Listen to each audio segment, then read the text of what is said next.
It is the day that redefined the 20th century. The day some say Americans lost their innocence forever. The day a nation's dream died. The day was November 22nd, 1963, when President John F. Kennedy was assassinated, an act that forever changed our lives. This hour on It's Your Call, we'll meet three people from three different walks of life who each had a personal connection to the president and who will share with us how his death ultimately shaped their lives as we remember JFK 50 years later.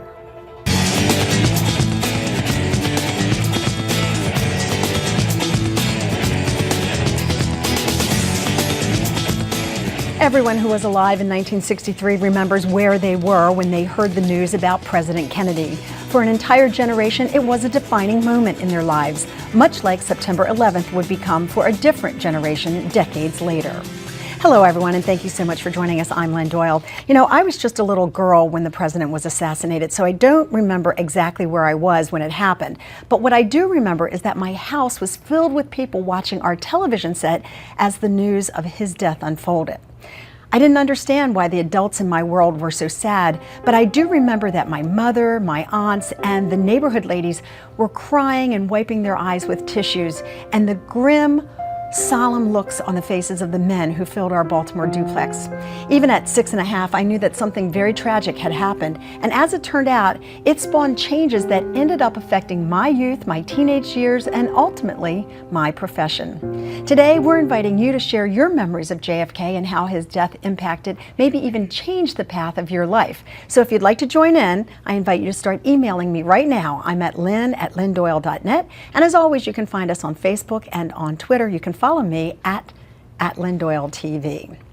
I'd like to introduce a very prestigious panel. Dr. Walter Palmer is the director of the Palmer Foundation, an education research group that specializes in at-risk education. He's the former director of cardiopulmonary care at Children's Hospital of Philadelphia, and he was on the consulting medical team that treated Patrick Bouvier Kennedy. That's the Kennedy's newborn son who died from hyaline membrane disease. Also joining us is Lynn Doyle. She's a longtime women's advocate who is a founding member and former CEO of Women's Way. She's also a former candidate for the U.S. Senate and the former federal official for the Department of Health and Human Services. Currently, she's the director of Drexel University College of Medicine's Institute for Women's Health and Leadership, where she's developed a national campaign for women's equality called Vision 2020. And rounding out the panel is our presidential scholar, Dr. James W. Hilty, an old friend of the show. He's a professor emeritus of history and the former dean at the Ambler campus at Temple University. The author of Robert Kennedy, Brother Protector. He has served as a consultant and on-camera guest for television documentaries about Robert Kennedy. I'd like to welcome each and every one of you to the show and tell you how much I appreciate the years of experience and knowledge that you've brought to this program over the years. So it's good to see you all. Thank you, Lynn. I do want to start with Lynn, Sure. though, because Lynn had a very personal connection to President Kennedy. Your father actually served in the Congress within Congressman John F. Kennedy. That's correct. They were both elected in 1946, and so they were sworn in 1947.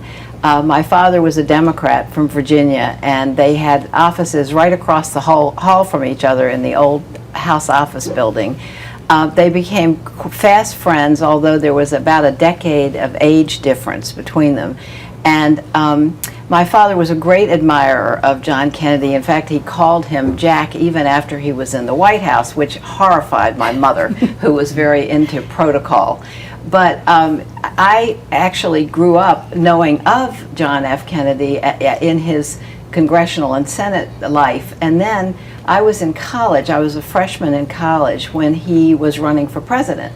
So I started a Young Democrats chapter on my campus, and we went to the train station when he came through the campus town and cheered for him. And then I was at his inauguration with my father, my family, on that freezing cold January day, and later went as my father's guest to the White House, where I danced with John F. Kennedy when he was president. So when that I say was very memorable. that you have a personal connection, you have a personal I have connection. a personal connection. What was it as a young woman that attracted you to the politics of the candidate, John F. Kennedy? That's such a good question, Lynn, because really my interest in politics grew out of his message when he was running for president. Even though I had grown up in a political family, I never had paid too much attention. But John F. Kennedy sent a message of idealism and forward thinking, and he was very inspirational. Plus, he was young and good looking, so that didn't hurt at all. But it really was the beginning of my engagement with politics and my interest. So there were many things about him that I think inspired our generation. And we'll talk more about those in just a moment as we continue to invite our viewers to be part of our presentation as well. You can email me at lynn@lynndoyle.net. I do want to move to Dr. Hilty, who, as I said, has been a long-time friend of this program. It's good to welcome you back again. Thank you. I know that your area of expertise is Robert Kennedy, but through all of the research that you've done on Robert Kennedy, you've come to know John F. Kennedy as well.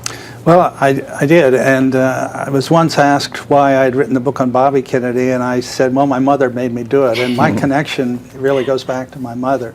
My mother knew Rose Kennedy quite well, and they were both involved in a national retarded children's program back in the 1950s. I know there's something of a myth that the Kennedys tried to cover up their interest in retardation and mental illness, but in fact, they were very much concerned, and that's how the connection came to be with my family. I first wrote about John Kennedy back in 1975. I wrote a long essay called JFK, an Idealist Without Illusions, which was the way he described himself. And I've written quite a bit of other things about him, long pieces for journals and encyclopedias, etc. But my personal connection really comes through my mother, who very much admired and very much appreciated the Kennedys. And of course, it fit very well with my own personal political beliefs and my own leanings. And as Lynn said, they were inspirational, and there are signs of the Kennedy influence even today. I don't think you can walk into many offices of political candidates without finding some pictures or memorabilia of the Kennedys. They have a lingering influence. The thing about the Kennedys that many people relate to and understand is the number of tragedies that families seem to experience and always seem to get through with a certain dignity that was an example, a role model, so to speak, for the rest of us.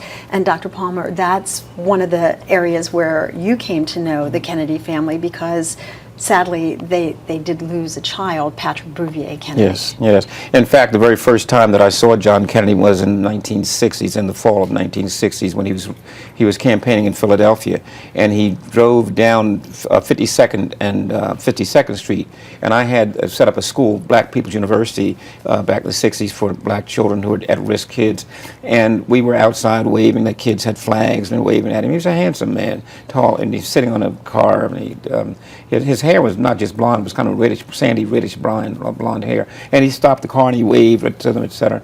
And little did I know that only couple of years later that I'd be involved. But I went to Children's Hospital from Penn in 1957, and by 1962 or so, Jackie and John would have their third child. They had Caroline, then they had John, and then Patrick was born with hyaline membrane disease. And my mentor, Dr. Sierra Coop and Leonard Bachman and Jack Downs of the hospital, we were the consult group. We set up the first neonatal clinic in the world at Children's Hospital at 17th and Bainbridge, and from there, when the baby was born premature, we had to wrestle with how do we deal with this. The hyaline membrane was over the child's lung. He could get oxygen in, couldn't get our carbon dioxide out. And so I had to go to work in terms of telling them, put him in 100% oxygen, 100%, 100 degrees temperature, 100% humidity. Couldn't use more than 40%, 50% oxygen because he might go blind if you go beyond that.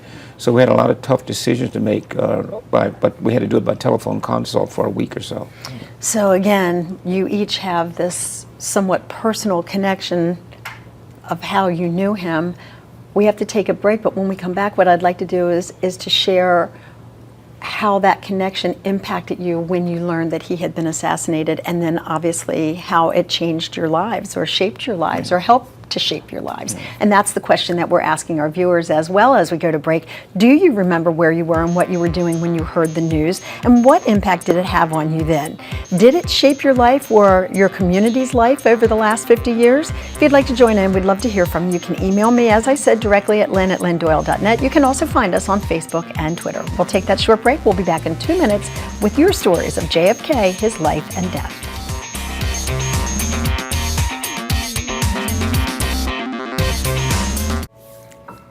These are the images that captured the hearts of Americans prior to the 1960 presidential election. A young, vibrant, handsome young man with a fashionable, beautiful young wife and children. And then these are the images that have stayed with us since November 22nd, 1963, when that dashing young president was gunned down in Dallas and then immortalized in a funeral that mesmerized the world. We're asking you on this edition of It's Your Call what you remember about the days that followed and how the country changed as a result. Those are some of the questions that we're asking, so if you'd like to join in, feel free to do so. Email us. We're going to check in with our Facebook page in just a moment. But first, I want to bring our guests back in because, as we told you in our first segment, each of them has a unique connection to the president. So I want to find out where you were and what it was like in those days following this tragedy. I'm sure everyone remembers where they were and how you came to learn the news. Mm-hmm. Well, I had moved to New York that summer. I had graduated from college in 1963 and had just moved to New York and had just taken a job at N.W. Ayer & Son, which was a public relations firm. And on the day that the president was killed, I was in my office. I was sitting at a desk, and I heard somebody say, "There's something on the news," and I went in the conference room and watched it all live. And the thing that was so stunning to me was the environment in New York afterwards. Riding the subway home that night, no one spoke. It was like total silence everywhere.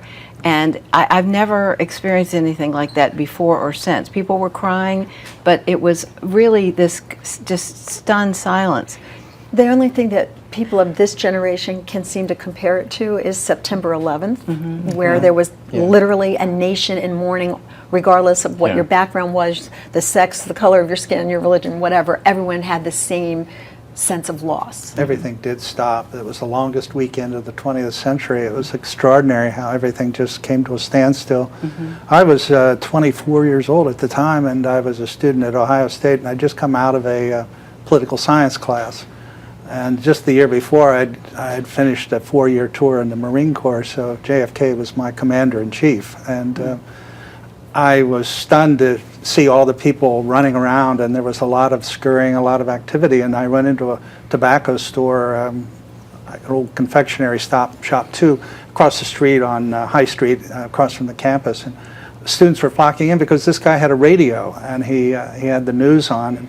And the word came through that the president was shot. And this fellow behind the counter said, "Well, serves him right." And I know that all of the students were just backed away. And I don't even remember walking out. I just remember backing out of the store. Never went in that store again. Because it was almost sacrilegious to say that about this beloved president. But there were people who disliked him, to be sure. And I remember driving home to my apartment, and I was driving along, and I heard the news as it was developing, and I knew that he was going to soon there was going to be an announcement that he was dead. And I was driving down a street. I remember it was called Ohio Avenue, and I saw a student in a parochial school uniform, and he was waiting at a bus stop. And I pulled up to the bus stop, and I said, he was by himself, and I said, "You better get in. I think you're going to want to hear this." And so a perfect stranger got in your car and listened to the news that and the Lynn world said, had changed. We listened. They announced that he was dead. They played the national anthem on the radio, and we rode several blocks. And I said, "Where should I leave you?" And he said, "Right here is fine." I had no idea what his name was, and to this day. And yet 50 years later, you remember the encounter. You know, we're somewhat desensitized to tragedy now because I think the advent of 24-hour cable news where you see it constantly and it's reiterated all the time. It was a different time then. So when we heard the news, it gave you, it was like a bigger punch, don't you think, at the time? I think so. And I carry this. I mean, this is the kind of impact. That's the original. That's the original. The Dallas Morning right? News. It's an up. I bought it an update, but the point is that I was in Sears and Roebuck looking for a cheap pair of sneaks at that time, right? And remember, a lot of us, the young people, were all in the civil rights movement, etc. So we looked at this guy and we thought of the hope. But his youth and his vigor and his excitement, he really stimulated us. Because the black movement even still hoped that there would be a president that would come forward. Because remember, they remembered Roosevelt trying hard before we fought with him. They remembered Eisenhower desegregating the armed forces. They remember, that you had Eisenhower desegregating Little Rock, Arkansas, right. Truman desegregating the armed forces. So their hope was that this guy here, this Kennedy, this brash young guy would be able to do something. In that store, I mean, men, women, children, old, white, black, people just were shocked. Now, they only talked about the fact that he had been shot. They didn't say he had died, but a lot of us were already of the opinion that they didn't say he died right. because they were afraid of the kind of trauma that would take place on the nation. We're going to check in with our Facebook page now and find out what you have to say about where you were and your memories of that fateful day. Joanne writes, I was in the 5th grade and I remember my teacher coming in the room with tears in her eyes. She said the president has been shot. We were then dismissed from school and I remember watching the coverage on the news. I also remember feeling very, very sad. Craig says, what's astonishing is that I was only 8 years old when it happened, but it's a memory that's implanted in my mind. Events like that become retained in your memory forever. And Leslie writes, I was in college and we sat on the grass and waited for the announcements to come over the PA system. When we heard that JFK had died, there was a lot of sobbing and hugging, after which we all made plans to go home to our families. Like 9/11, nothing was ever quite the same again. If you feel that way and you'd like to share your thoughts, or maybe you have questions about JFK, you can email them to us at lynn@lynndoyle.net. So how then did the world change for you personally? Was there a moment, a watershed moment that you said, I want to pick up the mantle, I want to follow his credo of ask not what the country can do for you, but what I can do for the country? Or did you each find your paths almost accidentally?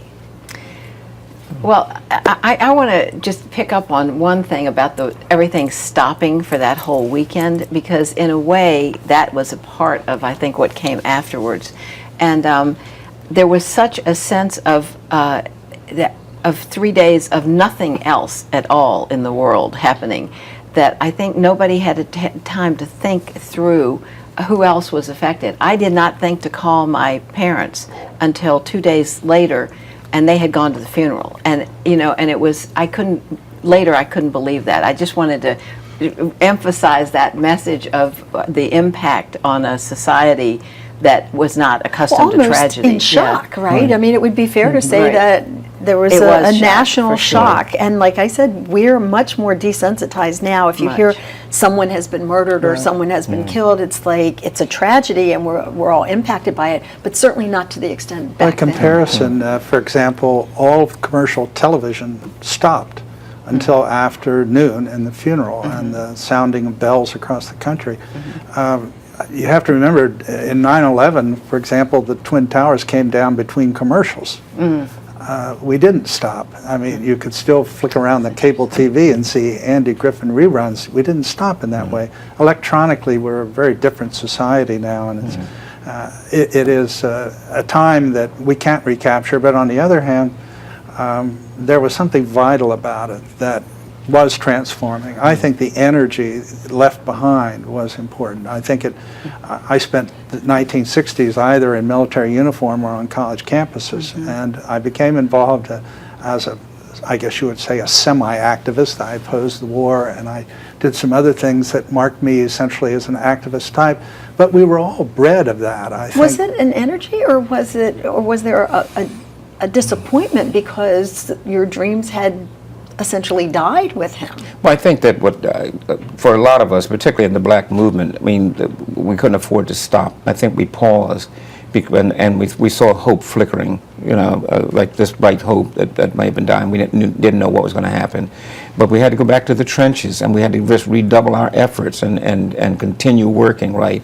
And then remember, there was a big rush. All the conspiracy theories came out. I was at Bartram High School. Vince Alandro pulled me in and other students to talk about the Zapruder films and talk about the different conspiracies in an attempt to try to recraft what was going on. And then the deaths that took place right after that, Bobby and King and Malcolm, and it was nonstop almost. And I think that almost became the desensitizer, right? Right. It was just happening so fast. And it also led to a kind of cynicism. Yeah. But back to your question about the impact over a lifetime, there's no question that his message of idealism and hope and positive leadership affected my entire life in terms of my pursuit of goals and running for office and the many different things that I have done that are mission driven. And that's what a lot of people agree on, that he really did. That's the legacy that he left for a certain generation. I do have to take a quick break, but when we come back, some more of your comments from our Facebook page, and we'll hear some more stories from our guests. Please stay with us.